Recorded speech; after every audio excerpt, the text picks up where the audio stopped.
Hi, welcome to Rajesh cinemas. நான் உங்க Rajesh. So இன்னைக்கு நம்ம பார்க்க போற படம் என்ன படம் அப்படின்னு கேட்டீங்கன்னா, இப்ப தமிழ் டப்புல ரீசெண்டா தியேட்டர்ல ரிலீஸ் ஆயிருக்கிற கராத்தே கிட்ஸ் லெஜெண்ட்ஸ் அப்படிங்கிற படத்தை தான் நம்ம பார்க்க போறோம். ஸோ இந்த படத்தோட ஸ்டோரிய வந்து ஒரு சின்ன ஒரு அவுட்லைனா நம்ம பார்த்துருவோம். நம்ம ஹீரோ வந்து பெய்ஜிங்ல வந்து ஒரு கராத்தே ஸ்கூல்ல வந்து பயிற்சி எடுக்கிறாரு. ஆனா தன்னோட அம்மாவுக்கு வந்து பாத்தீங்க அப்படின்னா நியூயார்க்ல ஹாஸ்பிட்டல்ல வேலை கிடைச்சிச்சுன்னு சொல்லி தன்னோட பையனை வலுக்கட்டாயமா அங்கே இருந்து கூட்டிட்டு போய் நியூயார்க்ல உள்ள ஸ்கூல்ல சேர்க்கிறாங்க.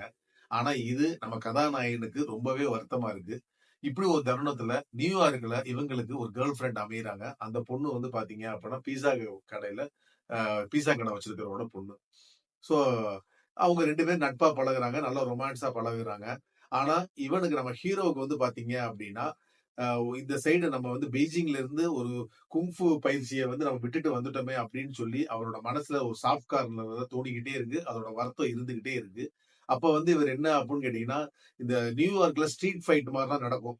அந்த மாதிரி வந்து என்ன அப்படின்னு கேட்டீங்கன்னா, ஒரு போட்டி ஒண்ணு இருக்கிறத இவர் பாக்குறாரு. மனசுக்குள்ள நம்மளும் போய் ஃபைட் பண்ணணும் அப்படிங்கிற ஒரு எண்ணம் இருக்கு. இப்படி ஒரு தருணத்துல என்ன ஆகுது அப்படின்னா, தன்னோட கேர்ள் ஃபிரெண்டோட அப்பா வந்து ஒரு மிகப்பெரிய பாக்ஸர். ஆனா சந்தர்ப்ப சூழ்நிலையால அவர் என்ன ஆயிறாரு அப்படின்னா, அந்த பாக்ஸிங்க விட்டு வெளியேறி இப்ப கம்ப்ளீட்டா ஒரு கடைய வச்சு தன்னோட மகள வளர்த்துக்கிட்டு வர்றாரு.